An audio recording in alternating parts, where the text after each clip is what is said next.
I knew he forgot before he even said it. The morning felt normal, almost peaceful, but the date was heavy in my mind. 7 years together. 7 years of memories. And today was our anniversary. I woke up before him. I watched him sleep quietly. I waited for him to wake up. The moment he opened his eyes, he reached for his phone. Not for me. The screen light reflected on his face. His fingers moved fast. Then he smiled. That smile wasn't for me. I felt it instantly. I stayed silent. "Good morning," I whispered softly. "Morning," he replied casually, no pause, no hesitation, no special tone, no "happy anniversary." Maybe he was planning something. Maybe he wanted to surprise me later. I tried to stay calm. He went to shower quickly. He changed his shirt twice. He looked unusually careful today. "You look nice," I said gently. "Important meeting," he answered, still looking at his phone. I made his favorite breakfast, eggs the way he likes them, coffee perfectly warm. He barely noticed. He kept scrolling. His attention was somewhere else. "Do you know what day it is?" I asked with a small smile, trying to make it playful.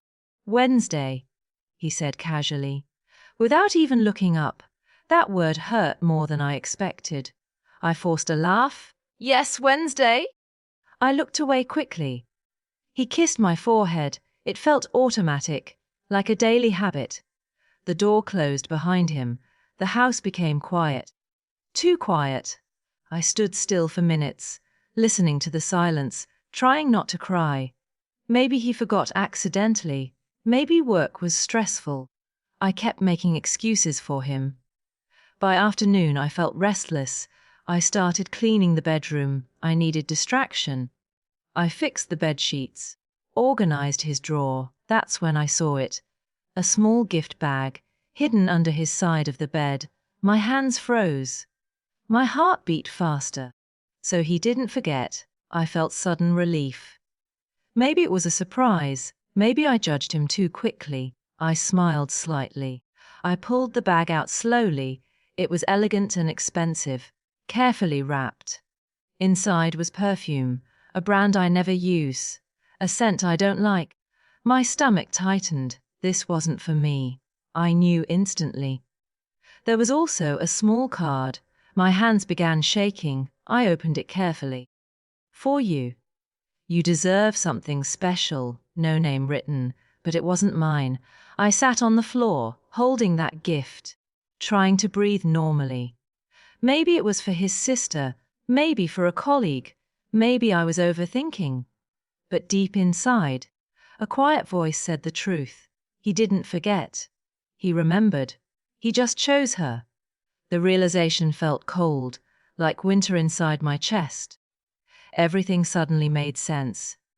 The late nights at work, the secret smiles at his phone, the protected screen. I remembered last week. He turned the phone away quickly, said it was nothing. I remembered the new password. He said it was for security, not privacy. I remembered his distance, his distracted answers, his polite tone. Polite love is dangerous. It means the warmth is gone. But the routine remains. I placed the perfume back, exactly where I found it, like I saw nothing. I washed my face, practiced a normal expression, prepared for evening. If he wanted to pretend, I would pretend too, at least for tonight. He came home later than usual, holding his phone again, smiling slightly. "Long day?" I asked calmly. "Very long," he replied tiredly, avoiding my eyes. We sat for dinner. I cooked his favorite dish. He barely noticed. I wanted to scream, to throw the plate away, but I stayed composed. Halfway through dinner, his phone vibrated. He checked it immediately. That soft smile returned. The one from morning. The one not meant for me. He stood up suddenly. "I need to take this," and walked outside.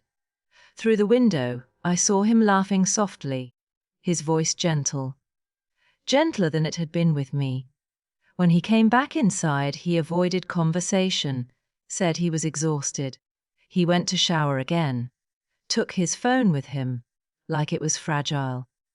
I stared at the table, at the empty chair across me. 7 years felt small. Later that night, I lay beside him silently. He slept quickly.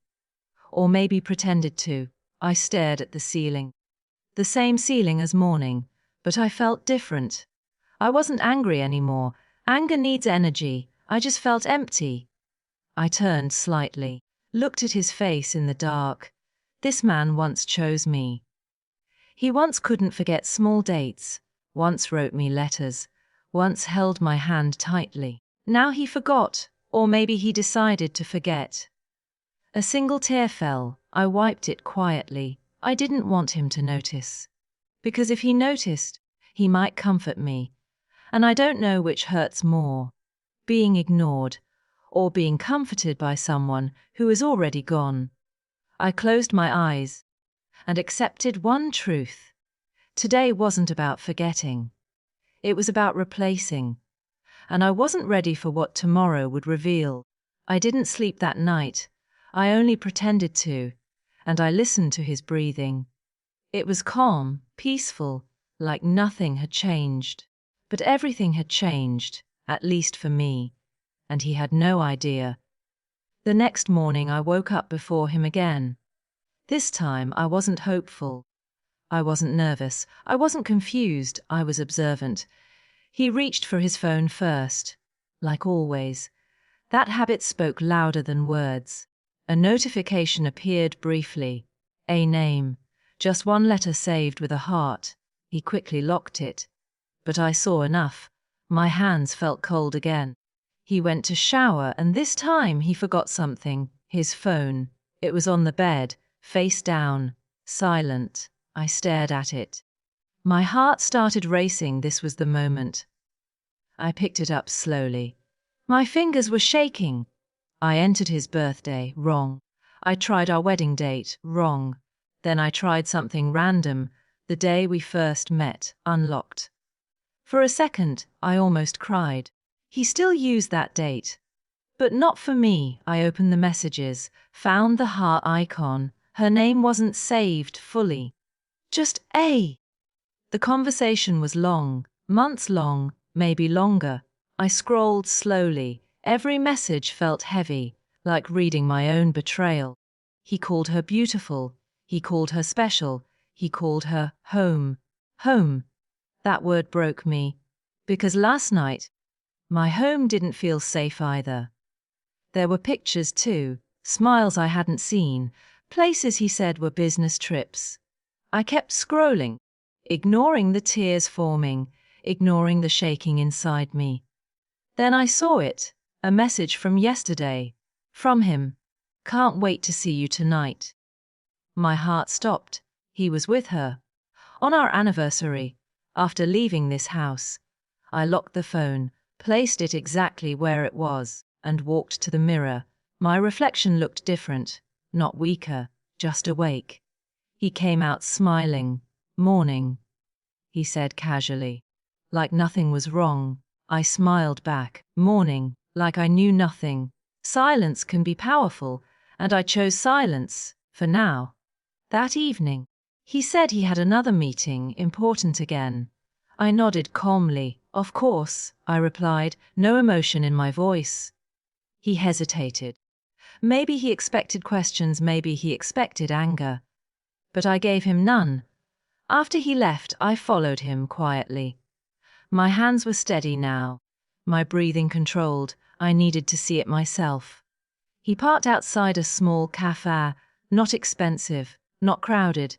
He stepped out and waited, looking hopeful. Then she arrived, younger than me, bright smile, confident walk. She hugged him first. He held her tightly, like he once held me. I watched from inside my car, invisible. Forgotten. They sat near the window, talking closely, laughing softly. He leaned forward, touching her hand, the same way he touched mine. I expected anger, but what I felt was clarity. This wasn't a mistake. This was choice. He chose her. After a while, I stepped out of my car. My legs didn't shake. I walked toward the cafe, slowly, calmly. Through the glass, I saw them smiling, lost in their world. I opened the door. The small bell rang above it. They both looked up. His face changed instantly. Collar disappeared, smile gone. She looked confused. I looked peaceful. "Hi," I said gently. My voice didn't crack. It surprised even me. He stood up quickly. "What are you doing here?" His voice was nervous. I ignored the question. I looked at her instead. "You must be A." Her eyes widened. She looked at him, then back at me. "Who is she?" she asked quietly. I smiled softly. "I'm his wife." Simple. Clear. The word hung in the air, heavy, uncomfortable. She slowly removed her hand from his. "Understanding everything." "You said you were separated," she whispered to him, her voice shaking. He said nothing. Because there was nothing left to say. I placed the perfume box on their table, between them. "You forgot something at home," I said calmly, looking into his eyes. His silence was louder than any excuse. I turned to her again. "You deserve the truth," I said, not angrily, just honestly.